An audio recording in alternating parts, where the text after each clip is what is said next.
Mile now at bbc.co.uk/sport relief or call 0345 605 8000 for a mile entry kit.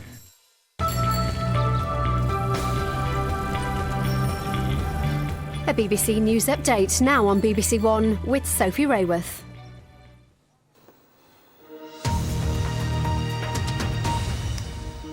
Good morning. The long-awaited review of MPs' expenses has been published. It recommends that 390 MPs should repay a total of £1.3 million. Successful appeals by some MPs reduced the total slightly. Sir Thomas Legge, who carried out the review, described the MPs' expenses system as deeply flawed. A coroner has said that an overseas locum doctor was incompetent and not of an acceptable standard. An inquest is concluding into the deaths of 2 patients who died after Dr. Daniel Ubani's first shift here.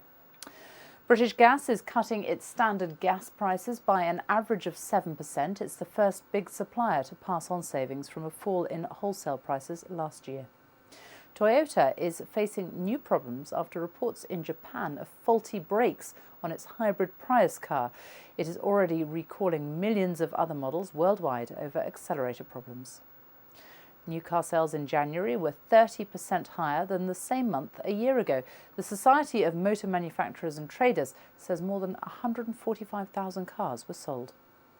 And the weather, rain spreading north, heavy in Northern Ireland and lighter in the east. That's it. More news here just before 12:15. See you then. Bye-bye.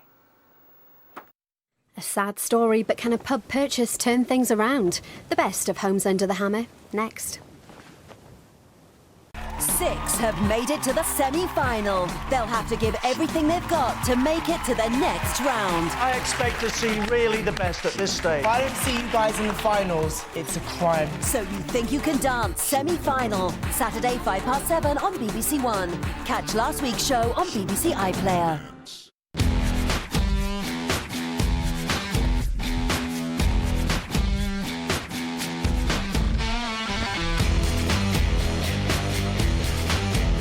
It ain't called Super for nothing. The New Orleans Saints take on the Indianapolis Colts. Super Bowl live Sunday at 10:55 on BBC One.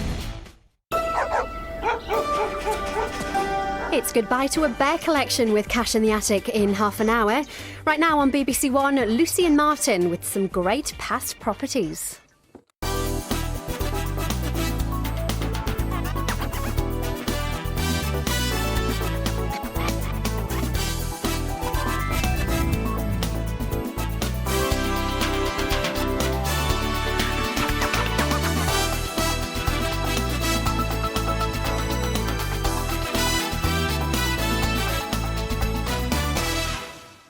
Hello and welcome to the best of Homes Under the Hammer. Did you know, on this programme we have featured a huge variety of property. Some bought for just a few £1,000, others for well over £1 million. Yeah, but our choice hasn't been dictated by price. More importantly, it's just our favourite memories from the last few years. So here's our pick of the bunch for today. In Kent, a pub where the taps had run dry provided a story which had me welling up.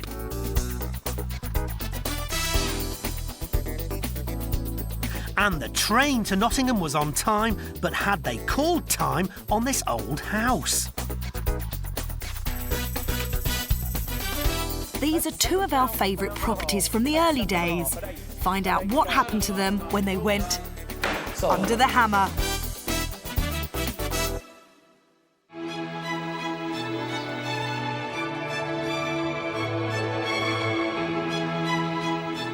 I'm in this beautiful rural hamlet in Kent, just 7 miles away from the city of Canterbury. Now, this village has a strong sense of community, and it's all focused around today's auction lot. The 2 Sawyers of Woolwich Green is up for sale. The village pub had recently stopped trading and it went to auction at a guide price of £220,000 to £240,000. It was being sold with living accommodation upstairs, a large bar and garden. Built in the 1800s, it's Grade 2 listed, which means you would only be able to do a limited amount to change its appearance. So what's it all like on the inside? Oh, yes, a traditional oldie, worldy Kentish pub. It's got an amazing feeling in here. It really smells like a pub. This fabulous traditional Inglenook fireplace, all the brass plaques still on the brickwork. What a fabulous place. The thought now of turning this into a family home does worry me slightly. Don't forget, it is Grade 2 listed, and you could be up against an awful lot with the local planners. And why make it a home when it's still got so much use as a pub? I'm starting to feel excited about the prospect of someone coming in, doing the whole place up and filling those taps with beer again. It's a lonesome away from your kindred and all, by the campfire at night where the wild dingoes call. But there's nothing so lonesome, so dull or so drear than to stand in the bar of a pub with no beer. People in the pub trade these days will tell you that to run a successful business, you really do need to serve up good food. It's just a little bit small in here. You know, it could do with an extension, subject to planning permission, of course, or even a refit. You know, these cupboards are just a little dated. It could do with a new cooker. The thought of serving up all of that pub grub in this small space, I think it's going to be a bit of a squeeze. Upstairs is much smaller than you would imagine. With an open-plan living area at the top of the stairs, there are also 2 bedrooms. There's a bathroom, but no kitchen. That means bar food every night, I think. Now this really shows the property's age. Look how low this doorway is. It's very claustrophobic in here. It's all under eaves. For a bedroom, this is very small. Now, you shouldn't be put off with old properties. Don't forget, this is Grade 2 listed. They are going to come with their problems. Over here, there's a certain amount of water damage. There's obviously a problem with the roof, although it does look quite solid from the outside. I would definitely get in an expert just to check that out. But overall, quite disappointing upstairs. I can't see any families wanting to move into a pub like this. It may not suit a family, but it might suit a young couple wanting to start a new business, or perhaps an older couple looking to make a bit of money in retirement. The pub certainly has a lot of character to build on, and it would be an outright shame if it was to be converted into a home. The residents of the village are so passionate about not wanting to lose their local pub that they've held meetings and have made leaflets to hand out on the day of the auction to try and stop people from buying the pub and turning it into something else. It seems that this pub has really brought the community together in many ways.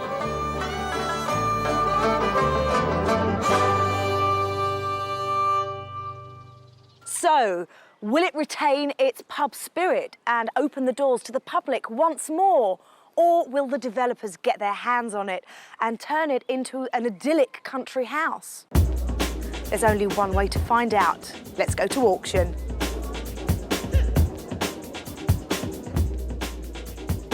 £220 to get me on the way.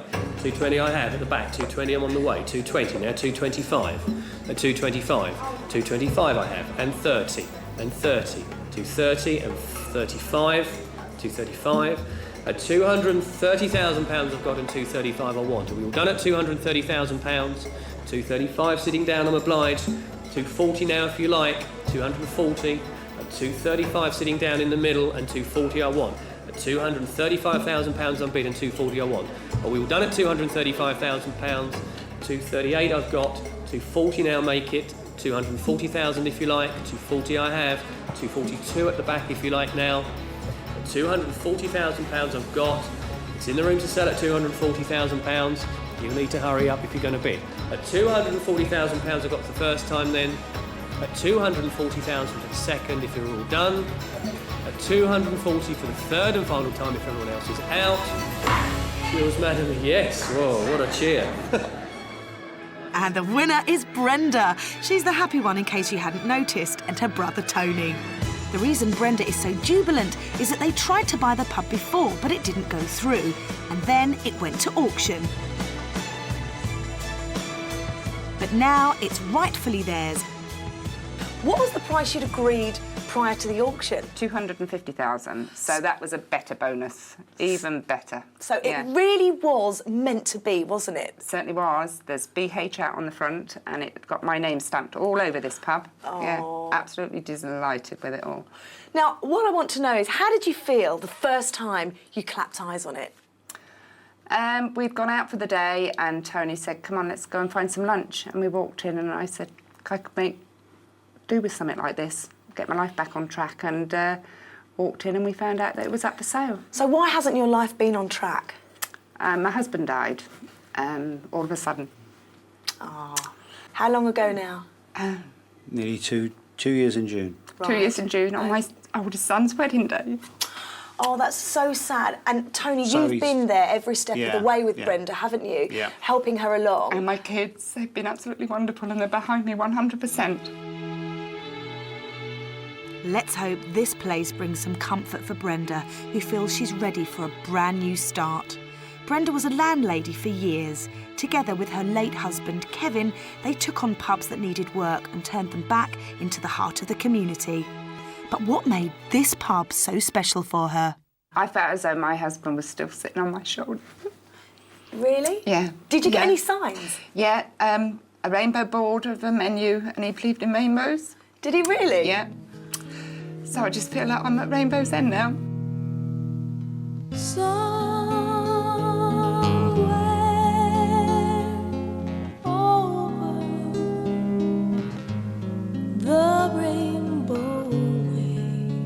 If Kevin believed in rainbows, then he must have believed in the pot of gold at the end too. But before Brenda can get her hands on it, there's lots of work to be done here. Yeah. Did you have a budget for any changes? Probably around about £10,000 initially to start off with, new carpets and actually decorating in bathrooms upstairs.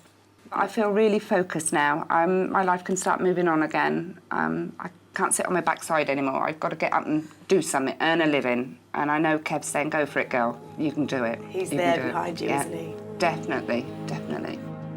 So will Brenda reach her pot of gold at the end of the rainbow? And will she turn this pub back into the hub of the community? We'll find out later when we come back. Oh, I can't.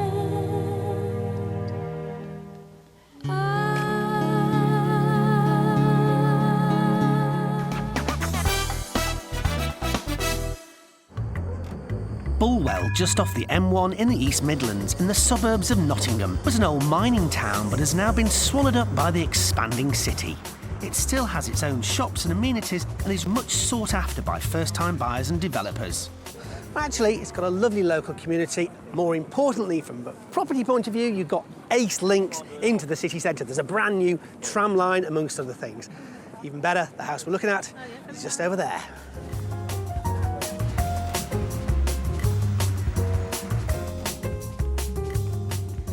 On the face of it, it's not the most glamorous of locations, but the house prices here reflect that. And for somebody looking at taking their first step on the property ladder, that could be all important. We're off to see a three-bedroomed end-of-terraced house at a guide price of just $52,000 to $56,000. It's described as in need of some upgrading, but there's no structural work needed, apparently. So what you've got here is a fairly modern end of terrace, probably built in the mid-1980s. Nice big entrance hall. Something interesting on the floor here, though, kind of outline as if there's been something here in the past, maybe a downstairs loo or a cloakroom.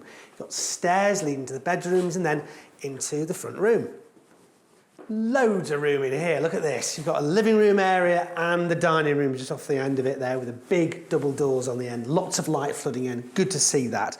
Oh, but charming. I don't suppose you can expect too many period features in a place like this, but that is a 1980s fireplace to beat them all. I wonder if in years to come that'll end up in some architectural salvage place. It might not, but this will. Look at that for a boiler. That's straight out of Heath Robinson. But seriously, if you're paying not that much for this house, then the cost of replacing a boiler like that could be a significant portion of the actual cost. So definitely something to take into consideration. So I like that, a good-sized space. Then through here into the kitchen. Now, clearly this is somewhere that you've got a bit of work to do. I guess these are kind of serviceable, but I personally want to rip this whole lot out. You could definitely make some big changes to this kitchen. Out there, again, useful space. I guess that's another, storage area there. Possibility for some extension going on because you have got room, and it looks to me like there is some evidence that other houses have done that. So the precedent has been set. So all in all, yeah, a good-sized property. Upstairs, there are 3 bedrooms, 2 good-sized doubles, both in need of revamping, but otherwise pretty sound. And a smaller single, which would be fine as a spare room, study or children's room. There's a family-sized bathroom where a new suite would probably be worth installing, but overall, I think this space isn't bad. Well, a property like this is never going to be everybody's cup of tea, but it's a big house and it's not a lot of money, so for a first-time buyer, I think it's ideal. Let's find out what happens when it goes to auction.